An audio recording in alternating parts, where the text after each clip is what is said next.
नमस्कार दोस्तों। आज से हम टॉप 300 की सीरीज़ शुरू कर रहे हैं और आगे बढ़ने से पहले मैं चाहता हूं कि थोड़ा-सा आपको इसके बारे में बता दूं ताकि आप इसका मैक्सिमम लाभ ले सकें। वैसे तो मैंने बताया था आपको, एक वीडियो बनाकर बाकायदा बताया था कि हम इस सीरीज़ की शुरुआत करेंगे। शायद आपने वो वीडियो ना देखी हो या देखी भी हो तो बातें हो सकता है दिमाग से उतर गई हों, तो एक बार रिवाइज़ हो जाएगा और आप जान जाएँगे कि इस सीरीज़ में क्या है और आप इसका मैक्सिमम लाभ ले पाएँगे। तो देखिए, मैंने शुरू में ही बताया था, मतलब अभी नए सेशन की शुरुआत हुई है तो मैंने बताया था कि इस बार हम टॉप 300 के नाम से सीरीज़ चलाएंगे। थोड़ा सा पीछे जाएं तो मैंने 2022 के लिए टॉप 300 के नाम से सीरीज़ चलाई थी। सबूत मैंने दिखाए थे, 65 क्वेश्चन आए थे। 2023 के लिए हमने टॉप 500 के नाम से सीरीज़ चलाई थी। इतना कठिन क्वेश्चन पेपर था, 54 क्वेश्चन आए थे यहीं से, और दोनों बार आप देखेंगे कट ऑफ से बहुत ज़्यादा है। इस बार हम टॉप 300 के नाम से सीरीज़ चला रहे हैं, लेकिन ये मैंने आपको बताया था, ये टॉप 300 दो बार है। दो बार मतलब 300 टॉपिक्स जो मोस्ट इम्पॉर्टेंट हैं, जहाँ से क्वेश्चंस पूछे जाने की संभावना सबसे ज़्यादा है, वो करंट अफेयर के होंगे जिनको मैं चैनल पे कवर करूँगा, और 300 टॉपिक स्टैटिक पोर्शन के होंगे जो कि सबसे ज़्यादा महत्वपूर्ण, उसमें सारे विषय हैं, हिस्ट्री, ज्योग्राफी, पॉलिटी, इकोनॉमी, सारे विषयों को मिला के सिर्फ 300 टॉपिक्स। तो वो तो नोट लगभग तैयार हो चुकी है, अभी कल ही मैंने पॉलिटी की नोट अपडेट करके दी है, तो वो सारी नोट अपडेट करके आपको दी जा रही है। तो नोट आपको ग्रुप में मिल रही है, व्हाट्सएप ग्रुप में, और बाकी के जो 300 टॉपिक्स हैं करंट अफेयर के, ये मैं आपको चैनल पे ही कवर कराऊंगा और अच्छे से इसको तैयार करेंगे। ये चीज़ आपको क्लियर हो गई? ठीक है। अब देखिए, इसे आगे बढ़ाने के लिए, इसमें हमें उतरने के लिए कुछ बातें ध्यान में रखनी है। ये जो टॉपिक्स हम कवर करने जा रहे हैं, हम उस तरीके से नहीं पढ़ते हैं। जो लोग पहले से जुड़े हैं चैनल पे उनको पता है, हम वैसे नहीं पढ़ते हैं कि मैंने आपके सामने टॉपिक रखा, कहानी बताई और आगे बढ़ गए, टॉपिक समझ में आ गया। ऐसे नहीं, ऐसे टॉपिक तैयार नहीं होता। हाँ, थोड़ा बहुत समझ में आ जाएगा, सब कुछ कहानी के जैसा दिख जाएगा, लेकिन हमारा ध्यान उन जगहों पर नहीं जा पाता है जहाँ पर ध्यान देना चाहिए, जो एग्ज़ाम के नज़रिए से महत्वपूर्ण है। तो इस पूरी सीरीज़ को हम इस रूप में लेके चलेंगे कि क्वेश्चन कहाँ से बनाया जा सकता है। इसी में मज़ा आता है, क्योंकि जब मैं पेपर देखता हूँ फिर आपको बताता हूँ, देखिए ये बात मैंने कही थी, इस तरीके से ये लाइन उठाई जा सकती है और वैसे आया है। ऐसा नहीं है कि मैं जैसा कह रहा हूँ यूपीएससी मुझे फॉलो कर रही है, वो इसलिए होता है क्योंकि मैं आपको बता चुका हूँ 29 साल के प्रश्नों का विश्लेषण करना, उसे समझना, ये चीज़ें आसान बना देता है। मैंने ये सब किया है तो मुझे पता होता है कि इस तथ्य को लेकर, इस टॉपिक को लेकर क्या स्कोप है, किस तरह से क्वेश्चन बनाया जा सकता है। तो इस बार भी हम ऐसे ही चलेंगे, जो भी टॉपिक्स हम कवर करेंगे इस रूप में कवर करेंगे कि देखिए ये लाइन है, यहाँ से क्वेश्चन इस रूप में बन सकता है, ताकि आपका विशेष ध्यान वहाँ पे जाए। ठीक है जी। तो ये सारी बातें हो गई, अब हम सीधे टॉपिक पे आते हैं। आज हम दो टॉपिक्स कवर करने जा रहे हैं जो कि बहुत ही ज़्यादा महत्वपूर्ण है, यहाँ से क्वेश्चन आने की संभावना बहुत अधिक है। अगर आप थोड़ा बहुत भी करंट अफेयर से जुड़े हैं तो आप गेस कर लेंगे कि ये महत्वपूर्ण क्यों है। ठीक है जी। एक बार फिर से मैं बता देता हूँ, टॉप 300 स्टैटिक वाली जो नोट है वो आपको ग्रुप में मिल ही रही है, मिल चुकी है, बस अपडेट कर करके दोबारा से दी जा रही है। और ये जो करंट का है ये यहीं पे मिलेगा, यानी कि यूट्यूब चैनल पे ही। लेकिन जो दोस्त ग्रुप में जुड़े हैं उन्हें कन्फ्यूजन हो सकती है कि क्या ये सिर्फ चैनल पे आएगा, इसकी पीडीएफ नोट नहीं मिलेगी? मिलेगी, इसकी पीडीएफ नोट आपको मिलेगी। कई बार ऐसा होगा कि पीडीएफ एडवांस में मिल जाएगी, वीडियो बाद में आ रही है। कई बार ऐसा होगा कि वीडियो पहले आ गई, पीडीएफ थोड़ी दिन बाद मिल जाएगी। ठीक है, तो परेशान होने की ज़रूरत नहीं है। और ये जो दो टॉपिक्स हैं ये मैंने अभी अपडेट करके दिया है, पॉलिटी वाला उसमें भी है, लेकिन करंट का भी टॉपिक है, तो ये जो दो जगह कॉमन हो जाएगा। हालांकि इस वीडियो में आप देखेंगे कि नोट से कुछ अलग बातें भी यहाँ पे लिखी गई हैं, तो परेशान होने की ज़रूरत नहीं है। ये आपको जब करंट में मिलेगा तो इसको भी कवर कर लीजिएगा। चलिए, मैं काफ़ी समय ले चुका हूँ, देखें 4 मिनट से ज़्यादा समय हो चुका है। कोई बात नहीं, पहली वीडियो थी तो थोड़ा बताना ज़रूरी था। अब आगे से सीधे टॉपिक पे आएंगे। तो एक टॉपिक बहुत ज़्यादा महत्वपूर्ण है। विधानमंडल में, संसद में, राज्य विधायिका में, ये तीन शब्द मैंने बोले, कंफ्यूज नहीं होना। विधानमंडल का मतलब होता है कि जो संस्था कानून बनाती है। ठीक है। अब हमारे यहाँ क्या है, संसद भी कानून बनाती है, राज्यों में विधानसभाएं हैं। तो इनके जो सदस्य हैं, जो मेंबर्स हैं, उनको कैसे पद से हटाया जा सकता है, ये तो टॉपिक जो है बहुत ज़्यादा चर्चा में है। और आपको पता है कि संसद वाले टॉपिक से घुमा फिरा के दो तीन, कभी कभी चार चार प्रश्न पूछ लिए गए हैं इस टॉपिक से। हर साल क्वेश्चन आते हैं। आने वाले एग्ज़ाम के लिए यहाँ से एक या दो प्रश्न रखे हुए हैं। आप चाहे जितना जल्दी हो सके जैसे तैयार करिए, लेकिन करिए, इम्पॉर्टेंट है। अभी मामला क्या है, राहुल गांधी का मामला है, और भी कुछ सदस्यों को चर्चा में लाया गया था, उनका भी कुछ मामला ऐसा था। तो ये टॉपिक जो है महत्वपूर्ण हो जाता है। अब हम इसे तैयार कैसे करें? मैंने 2 टॉपिक्स लिए हैं एक साथ एक ही वीडियो में, और ये दोनों ऐसे हैं जो ये बताते हैं कि किसी भी सदस्य को पद से मतलब उस सदस्यता से कैसे हटा दिया जाएगा। दोनों महत्वपूर्ण हैं, और ये दल बदल तो वैसे ही साल भर चर्चा में रहता है। ठीक है, तो इन दोनों को हम समझेंगे और देखेंगे कहाँ से क्वेश्चंस बन सकते हैं। सबसे पहले मैंने लिया है कि विधानमंडल के सदस्य की अयोग्यता के संबंध में कुछ संवैधानिक प्रावधान किए गए हैं। संविधान में कुछ बातें लिखी हुई हैं और कुछ कानून बनाए गए हैं, उन कानूनों में भी बातें लिखी हुई हैं। जरा समझ लेते हैं, यहाँ से क्वेश्चन आ सकते हैं। देखिए, सामान्य तौर पर भारत के संविधान का जो अनुच्छेद 102(1) है, अब यहाँ से क्वेश्चन पूछा जा सकता है।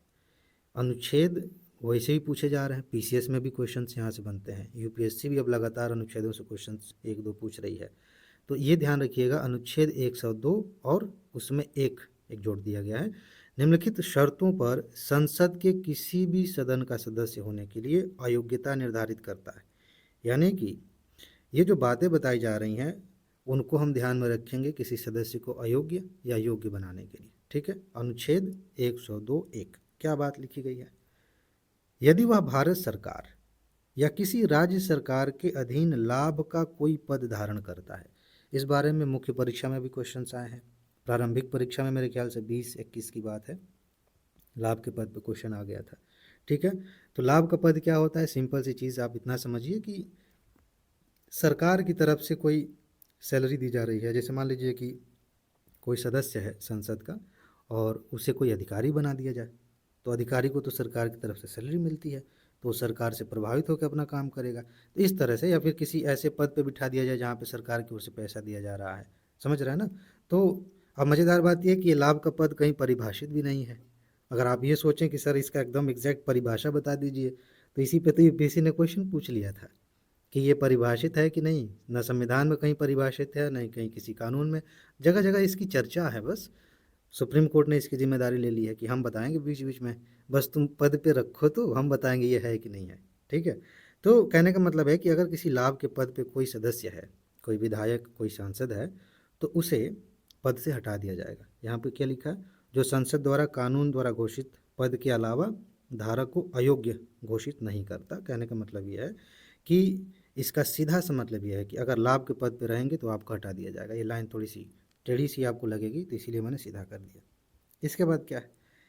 यदि वह मतलब मानसिक रूप से विकृत है, पागल है, ठीक है, और सक्षम न्यायालय द्वारा ऐसा घोषित किया गया है, न्यायालय में भी मामला गया, घोषित कर दिया है कि ये व्यक्ति जो है चित्त विकृत है। ठीक है, क्या लिखा है? विकृत चित्त है, वही बतिया बात है। ठीक है, तो उसे जो है पद से हटा दिया जाएगा। मानसिक संतुलन ही ठीक नहीं है तो क्या कानून बनाएंगे, क्या बहस करेंगे? ये सामान्य सी बातें आपको पता होती हैं। अभी मेन बात पे आएंगे।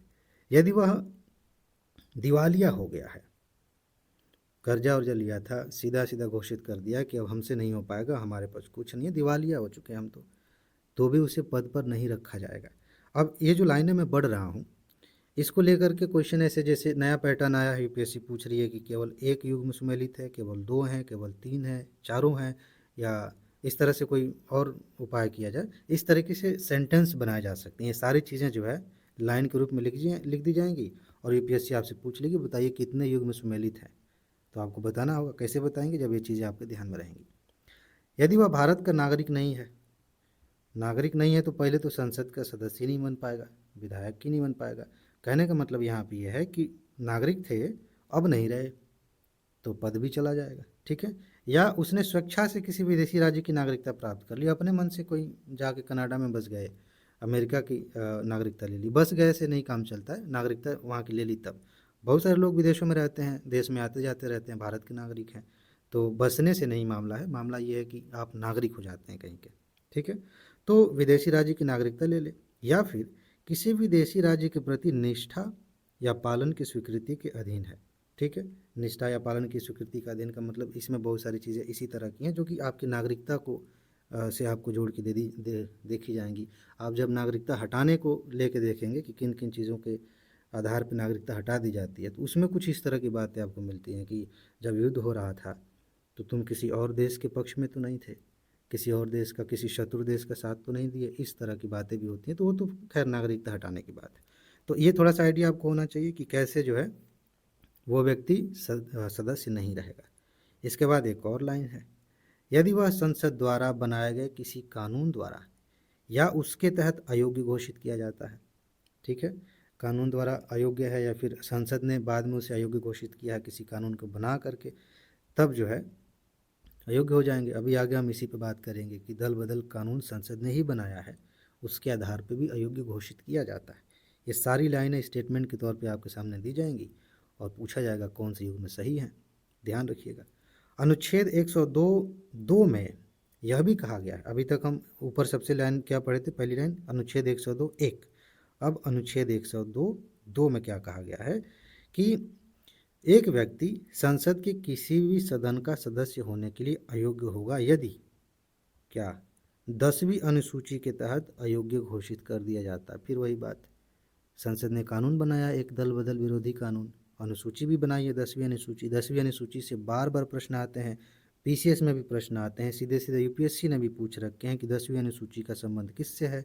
इस तरीके से भी, या किसी को अयोग्य घोषित करना है किस अनुसूची के तहत करेंगे तो भी 10वीं अनुसूची आ जाती है। ठीक है, किस संविधान संशोधन के तहत व्यवस्था की गई थी, ये भी बात आ जाती है। ठीक है ना, तो ध्यान रखेंगे 10वीं अनुसूची के तहत अगर वो कर दिया गया है, अयोग्य घोषित किया गया है, तो फिर ठीक है, जाइए फिर अपना काम करिए।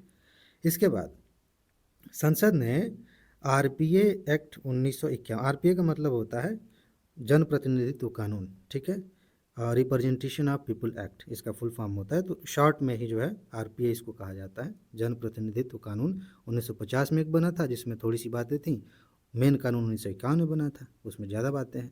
तो 1951 में विधायिका के एक सदस्य की कई अतिरिक्त अयोग्यताएं भी निर्धारित की गई, अब उसी के बारे में हम बात करेंगे।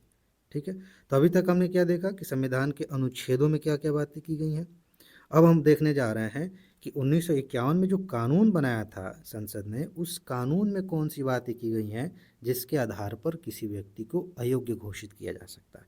ध्यान रखिएगा, इस पर भी यूपीएससी ने क्वेश्चंस पूछे हैं, मतलब इस कानून पर। और जब आप मेंस का सिलेबस देखेंगे, अभी तो बाकायदा कोर्स आने वाला था, उसको हमने फ्री पे यूट्यूब पे डाल दिया है, वहाँ पे आप देखेंगे जब क्वेश्चंस आएंगे तो आप देखिए कि सिलेबस में भी है, सीधा सीधा एक लाइन लिखा गया जन प्रतिनिधित्व कानून, इसे आपको अच्छे से पढ़ना है और उस पर क्वेश्चंस भी आए हैं, मैं दिखाऊंगा आपको अच्छे से। ठीक है, तो इस पे प्री में भी क्वेश्चंस आते हैं, मेंस में भी आते हैं। अब देखिए आने वाले समय में कहाँ से क्वेश्चन आ सकते हैं, ये ज़रा देखिए। जन प्रतिनिधित्व कानून की जो धारा 8(1) है और 2 है, उसके तहत कुछ चीज़ें तय की गई हैं कि अगर इन इन मामलों में कोई व्यक्ति अपराधी पाया जाता है तो उसकी सदस्यता रद्द कर दी जाएगी। क्या बात है, संसद या फिर विधायक, एक चीज़ ध्यान रखिएगा, जो कानून बनाए गए हैं सदस्य को हटाने के लिए वो विधायक पर भी उसी तरीके से लागू होते हैं और जो संसद का सदस्य है, ठीक है, सांसद जो है, उस पर भी वैसे ही लागू होते हैं एक बराबर। तो क्या है मामला, अस्पृश्यता का मामला आया, छुआछूत का, किसी की हत्या कर दिए, बलात्कारी बन गए, या विदेशी मुद्रा विनिमय अधिनियम का उल्लंघन किया है, ठीक है, पैसे का एक तरह से मनी लॉन्ड्रिंग का कोई मामला पकड़ा गया है, धर्म भाषा या क्षेत्र के आधार पर शत्रुता पैदा किए, ठीक है, या भारतीय संविधान का अपमान किए, प्रतिबंधित वस्तुओं का आयात या निर्यात किए। बहुत सारी वस्तुएं प्रतिबंधित हो जाती हैं, सरकार कहती है कि इसका आयात निर्यात नहीं किया जाएगा, वो भी कर रहे थे, आतंकवादी गतिविधियों में शामिल हो गए। अगर इस तरह के अपराध किए, इसमें पाया गया, अपराध सिद्ध हो गया, तो फिर इस धारा के आधार पर उसको अयोग्य माना जाएगा और 6 वर्ष की अवधि के लिए अयोग्य घोषित कर दिया जाएगा। अब यहाँ थोड़ा सा ध्यान रखिएगा, कुछ लोग थोड़ा सा ये सोच सकते हैं कि आतंकवादी बन गया है और उसको सिर्फ 6 साल के लिए अयोग्य माना जाएगा, फिर चुनाव लड़ सकता है। इससे डील करने के लिए और भी तरीके हैं। ठीक है, ये तो कुछ बातें यहाँ पे दे दी गई हैं कि इसके तहत अगर आप आते हैं तो आपको जो है ये झेलना पड़ेगा, सदस्यता से आपको हटाया जाएगा। लेकिन इन सारी चीज़ों को डील करने के लिए अलग से भी सजा है, ये नहीं कि आतंकवादी गतिविधि में शामिल पाए गए तो बस इतना ही मिलेगा। ये तो एक चीज़ है कि सदस्यता हट जाएगी, बाकी ये जितनी भी बातें यहाँ पे लिखी गई हैं उन सब से डील करने के लिए अलग अलग कानून हैं, उनके तहत भी सजाएं होंगी। ठीक है ना, तो ज़्यादा चिंतित नहीं होना। चलिए, इसके बाद क्या बात की गई है, इस अधिनियम की धारा 3 देखिए, ये ज़्यादा चर्चा में है और सीधा सीधा प्रश्न आपसे पूछा जा सकता है कि जन प्रतिनिधित्व अधिनियम की धारा 8(3) के तहत क्या प्रावधान है। या एक स्टेटमेंट यूपीएससी ने लिख दिया या पीसीएस में आ गया कि ये बात है, और बताइए कि ये किस कानून के तहत है या जन प्रतिनिधित्व की किस धारा के तहत है। ये बात आपको ध्यान रखनी पड़ेगी, बहुत महत्वपूर्ण है, यहाँ से क्वेश्चन पूछा जा सकता है। तो क्या है इसमें, ज़रा ध्यान से देखिए। इसके प्रावधानों के अनुसार यदि कोई सदस्य उपर्युक्त अपराधों के अलावा, उपर्युक्त अपराध मतलब ये सब जो अपराध थे उसके अलावा, उसको छोड़ के किसी अन्य अपराध के लिए दोषित साबित किया जाता है, ठीक है, ये तो कुछ ज़्यादा ही गंभीर अपराध थे, लेकिन मान लेते हैं कि उसको भी छोड़ के कोई और अपराध किया और उसको माना गया कि अपराधी है, दोषी है, दोष सिद्ध हो गया, ठीक है, तथा उसे न्यूनतम 2 वर्ष से अधिक का कारावास सुनाया जाता है, कारावास की सज़ा दी जाती है कि 2 साल से ज़्यादा, मतलब 2 साल कम से कम आपको जेल में रहना पड़ेगा। ऐसी सज़ा अगर दी जाती है तो उस तिथि से, ध्यान दीजिएगा, दोषी ठहराए जाने की तिथि से अयोग्य माना जाएगा। जिस दिन घोषित किया गया कि ये व्यक्ति दोषी है, 2 साल की सज़ा इसको दी जाएगी, तब से उसका पद चला जाएगा, और ऐसे व्यक्ति को सज़ा समाप्त होने की तिथि के बाद, यानी कि 2 साल तो जेल में रहना ही है, 2 साल बीतने के बाद फिर 6 साल तक चुनाव नहीं लड़ सकते, उसके लिए भी अयोग्य हैं। अब आपको कुछ याद आया, राहुल गांधी का मामला याद आया कि कोर्ट ने सज़ा सुनाई, अगले दिन सदस्यता चली गई, ठीक है, ये सारी चीज़ें हुई इसी के तहत, इसी धारा के तहत ये सारा मामला आया था, इसीलिए ये महत्वपूर्ण है, यहाँ से क्वेश्चन पूछा जा सकता है। ध्यान रखिएगा कि सज़ा समाप्त होने की तिथि के बाद, 2 चीज़ें हैं, यहाँ पे कन्फ्यूजन हो सकता है। किसी व्यक्ति को 2 साल की सज़ा हुई है और हमें पता है कि 6 साल वो चुनाव लड़ने के लिए अयोग्य हो जाएगा, तो हम ये सोच सकते हैं अच्छा आज से मान लेते हैं सज़ा घोषित हुई तो आज से 6 साल के लिए वो अयोग्य हो गया, नहीं, इसमें 2 साल हम इंक्लूड कर रहे हैं, इसको छोड़िए, 2 साल जब समाप्त होगा वहाँ से 6 साल के लिए अयोग्य हो जाएगा, ठीक है ना, ये चीज़ ध्यान रखिए। हालांकि इतना डेप्थ में यूपीएससी नहीं जाती, इतना कंफ्यूज नहीं करती यूपीएससी, बेसिक कंसेप्ट अगर आपका क्लियर है तो बढ़िया मौका देती है क्वेश्चन के आंसर तक पहुँचने का, तो बहुत ज़्यादा अंदर जाने की ज़रूरत नहीं है, जो काम की चीज़ें वो मैं बताते चल रहा हूँ। अब देखिए यहाँ पे मैंने लिखा भी है, राहुल गांधी को योग्य घोषित किया गया, तो ये पूछेगी नहीं यूपीएससी, ठीक है, इनका नाम लेके। अच्छा, इसकी जो धारा 8(4) है, कौन सी धारा, 1951 के जो का अधिनियम है उसकी धारा 8(4) में क्या कहा गया है कि दोष सिद्धि की तारीख से अयोग्यता केवल 3 महीने बीत जाने के बाद प्रभावी होगी। अब यहाँ से एक यू टर्न टाइप का मामला आएगा, यू टर्न तो नहीं कहेंगे लेकिन ट्विस्ट आएगा कहानी में। देखिए इसमें क्या मामला आया था। ये जो धारा 8(4) है इसी कानून के तहत, इसमें कहा गया कि दोष सिद्धि की तारीख से जो अयोग्यता है वो केवल 3 महीने बीत जाने के बाद प्रभावी होगी। समझ रहे हैं, गड़बड़ है मामला, अभी जो मैंने ऊपर बताया था उससे बिल्कुल अलग बात हट रही है कि दोष सिद्धि हो गई, आज पाया गया व्यक्ति दोषी, अयोग्य घोषित किया जाएगा उसको, तो 3 महीने बीत जाने के बाद ये प्रभावी होगा, ये तो गड़बड़ है। अब देखिए, उस अवधि के भीतर विधायक उच्च न्यायालय के समक्ष इस सज़ा के खिलाफ याचिका दायर कर सकता था। ये कहा गया था कि 3 महीने बाद ये प्रभावी होगा, 3 महीने का मौका दे रहे हैं, आप बीच में जाइए, थोड़ा हाई कोर्ट सुप्रीम कोर्ट तक घूम के आइए, फिर देखा जाएगा। हालांकि क्या हुआ, 2013 में एक मामला आया, लिली थॉमस बनाम यूनियन ऑफ इंडिया, तो इस फैसले में क्या हुआ, सुप्रीम कोर्ट ने कहा कि ये जो धारा है 8(4) ये असंवैधानिक है, संविधान के खिलाफ है, दोष हो सिद्ध हो चुका है, इस व्यक्ति ने अपराध किया है, इसकी अयोग्यता तय हो चुकी है, अब इसको 3 महीना अब किस लिए दे रहा है। और इसी ने लोकसभा सचिवालय को राहुल गांधी को तुरंत अयोग्य घोषित करने की अनुमति दी, इसी के आधार पे, ठीक है, नहीं तो वो 3 महीने के लिए फिर वैसे ही रहते, मतलब उनकी सदस्यता 3 महीने बाद जाती, तुरंत क्यों गई, इस मामले के आधार पर गई, लिली थॉमस वाला मामला, ठीक है, मेंस में भी आप इसको कोट कर सकते हैं, इस पर लिख सकते हैं, ठीक है। अब यहाँ देखिए, हालांकि लिली थॉमस मामले में अदालत ने स्पष्ट रूप से कहा कि जब एक अपीलीय अदालत दोष सिद्धि और सजा पर रोक लगाती है, ध्यान से सुनिएगा, बहुत इंपॉर्टेंट बात है, अपीलीय अदालत का मतलब यह है कि अपील किया आपने हाई कोर्ट में, सुप्रीम कोर्ट में, लोअर कोर्ट ने सजा दी तो आप हाई कोर्ट गए, सुप्रीम कोर्ट गए, तो क्या हुआ कि अगर उस अपीलीय अदालत ने दोष सिद्धि और सजा पर रोक लगा दी, कि अदालत ने कहा, जैसे सुप्रीम कोर्ट ने कह दिया कि ये गलत है, इनकी सजा पर रोक लगाई जाए, तो रोक लगा दी तो अयोग्यता हटा दी जाएगी और सदस्यता, जो व्यक्ति की सदस्यता है उसे बहाल कर दी गई। यही सेम चीज़ हुई, सेम घटना हुई कि जैसे ही सुप्रीम कोर्ट ने कहा कि इनकी सज़ा पर हम रोक लगाते हैं, तो उसके कुछ दिन बाद जो मेरे ख्याल से 1-2 दिन बाद जो है उनको दोबारा से सदस्य बना लिया गया, राहुल गांधी को। ये मामला समझ रहा है ना, ये सारी चीज़ें कानून के तहत चल रही हैं, इनको समझना बहुत महत्वपूर्ण है। यहाँ से क्वेश्चंस आते हैं, हम ऊपर ऊपर चीज़ों को देख रहे होते हैं कि ये राजनीति चल रही है, ये खिलवाड़ हो रहा है देश के साथ, और हमारी भावनाएं भी उसमें शामिल हो जाती हैं। लेकिन अगर हम तैयारी कर रहे हैं, हमें एग्ज़ाम क्वालिफाई करना है, तो उसके बैकग्राउंड को अच्छे से समझना पड़ेगा कि ये सारा खेल किस मंच पर चल रहा है, ठीक है ना। तो ये सारी चीज़ें हैं। इसके बाद हम बात करते हैं, चूँकि अयोग्यता की बात हो रही है, सदस्य को उसकी सदस्यता से हटाने की बात हो रही है, तो एक कानून बनाया है संसद ने, हमने थोड़ा सा डिस्कस किया इसके बारे में, और उस कानून के तहत भी सदस्यता चली जाती है। इसे समझना बहुत ज़रूरी है। यहाँ से बहुत क्वेश्चंस आए हैं, पीसीएस में आप देखेंगे भरमार पड़े प्रश्नों की, यूपीएससी में देखेंगे लगातार प्रश्न पूछे गए हैं। लगातार मतलब ये नहीं कि हर साल मतलब एक फ्रीक्वेंसी बनी हुई है, वहाँ से क्वेश्चंस अक्सर आते ही रहते हैं, मेंस में भी, प्री में भी। तो देख लेते हैं कहाँ कहाँ से क्वेश्चंस आ सकते हैं। दल बदल विरोधी कानून, ये हमारा टॉपिक है। 1985 में 52वें संविधान संशोधन के माध्यम से ये दल बदल विरोधी कानून पारित किया गया। इसको लेकर पीसीएस में खूब क्वेश्चंस पूछ लिया है, यूपीएससी ने खूब क्वेश्चंस पूछे हैं कि 52वां संविधान संशोधन कब हुआ, 1985 में हुआ।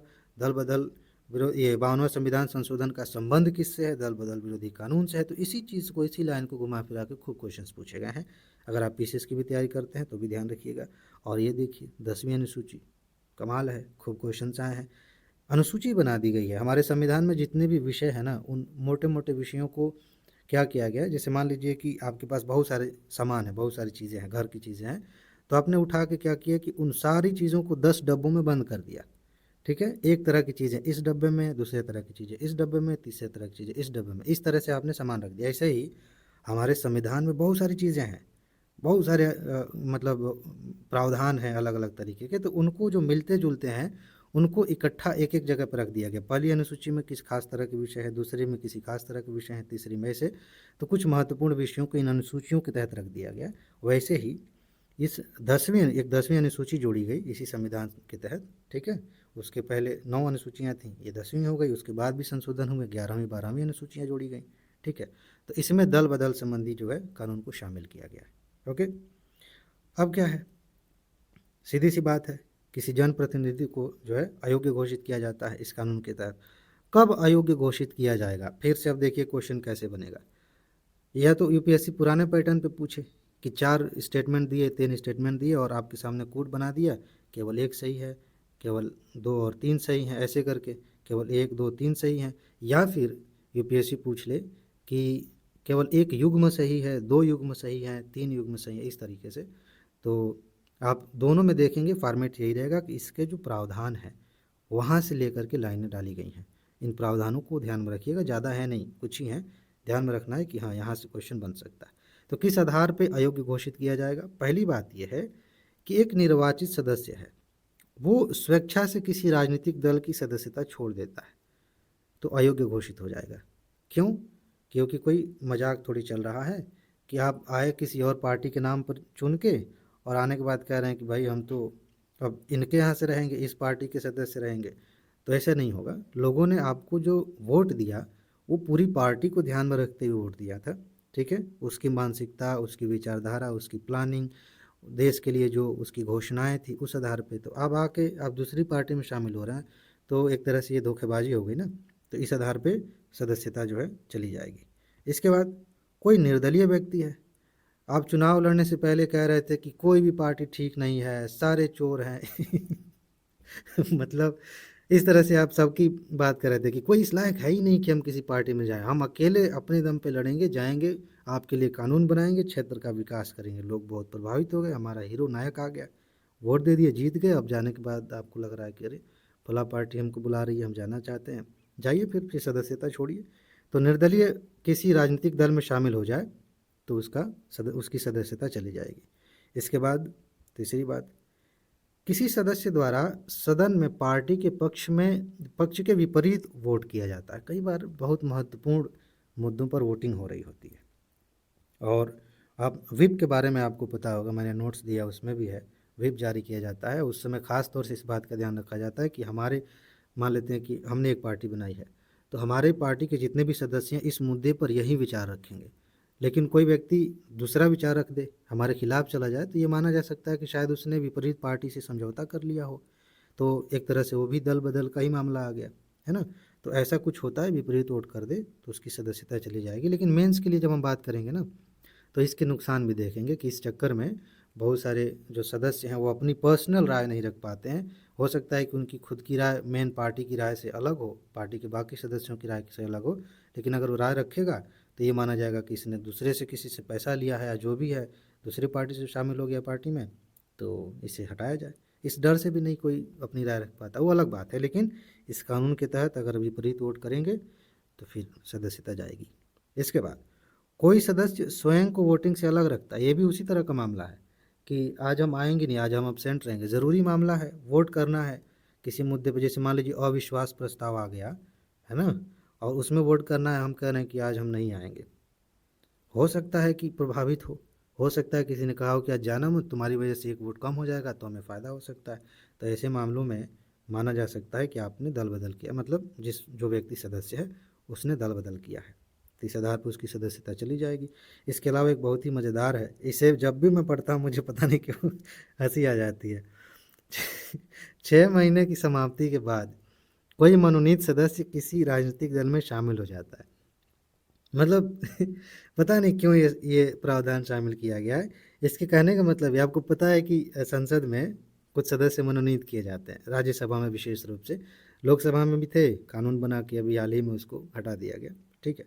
तो मनोनीत किए गए हैं तो 6 महीने के अंदर आप पार्टी में शामिल हो जाए। आप इशारा समझ रहे होंगे भाई, जिस पार्टी की सरकार है उसने आपको मनोनीत किया है सांसद के तौर पे राज्यसभा में, तो लगभग माना जा रहा है कि अगर वो व्यक्ति पार्टी में शामिल होगा तो इसी पार्टी में शामिल होगा, अदरवाइज़ किसी पार्टी में शामिल नहीं होगा। तो अगर आप शामिल होना चाहते हैं 6 महीने में शामिल हो जाएं, चाहे किसी में भी शामिल होना चाहते हैं, कोई दिक्कत नहीं है। 6 महीने बाद शामिल होते हैं तो दिक्कत है। ये क्या बात होती है? 6 महीने बाद क्या उसके अंदर को क्या आत्मज्ञान प्राप्त हो जाएगा? ये कोई बात नहीं। ये चीज़ ध्यान रखिएगा, इसको लेकर क्वेश्चन पूछा जा सकता है। ये 6 महीने वाली जो बात है ना, इसको 1 साल कहा जा सकता है, ठीक है ना, या कुछ और महीने आगे पीछे किए जा सकते हैं, इस पर भी यूपीएससी खेल जाती है, ठीक है। और ये मनोनीत सदस्य की बात हो रही है, निर्वाचित सदस्य की बात नहीं हो रही है, ठीक है ना। निर्वाचित तो पहले ही दिन अगर शामिल हो गया तो भी हट जाएगा, ये बात ध्यान रखिएगा। अब इस कानून के तहत कुछ महत्वपूर्ण एंगल हैं जिन्हें हमें ध्यान में रखना है, इस पर भी खूब क्वेश्चंस आए हैं। जो सदन का अध्यक्ष होता है उसकी बात, सदन का अध्यक्ष का सीधा सा मतलब है राज्यसभा में सभापति, लोकसभा में अध्यक्ष, या अध्यक्ष साहब नहीं है, जो भी उस समय पीठासीन अधिकारी हैं, ठीक है, जो अध्यक्ष के रूप में काम कर रहे हैं। ऐसे ही आप देखेंगे जो विधानसभाएं हैं राज्यों में, वहाँ पे जो अध्यक्ष हैं उनकी बात हो रही है, तो सदन के अध्यक्ष की बात हो रही है। तो सदन के अध्यक्ष के पास सदस्यों को अयोग्य करार देने संबंधी निर्णय लेने की शक्ति है। खूब ध्यान से इस बात को समझ लीजिए, यहाँ पे बहुत कन्फ्यूजन होती है। किसी सदस्य को सामान्य तौर पर अयोग्य घोषित करना है तो राष्ट्रपति चुनाव आयोग से परामर्श करते हैं और फिर हटाते हैं। ये चीज़ ध्यान रखिएगा। और आपके लिए एक होमवर्क है कि यहाँ पर क्या कोई अंतर है कि राज्यसभा के या लोकसभा के, यानी कि संसद के सदस्यों को हटाना है तो राष्ट्रपति निर्वाचन आयोग से सलाह करके हटाएंगे, और राज्य विधानसभा के सदस्यों को हटाना है तो क्या राज्यपाल हटाएंगे?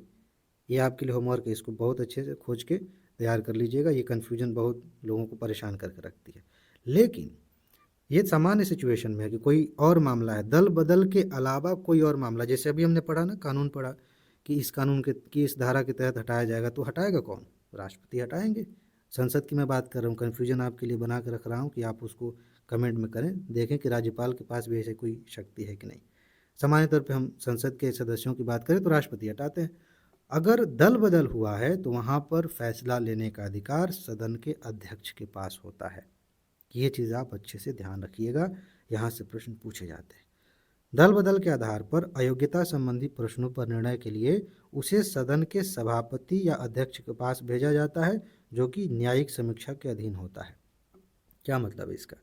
इसका मतलब यह है कि सदन के अध्यक्ष ने कह दिया कि हाँ भाई, दल बदल हुआ है, ये व्यक्ति अब योग्य नहीं रहा, ये अब सदस्य बनने के लायक नहीं है, इसको हटाया जाए।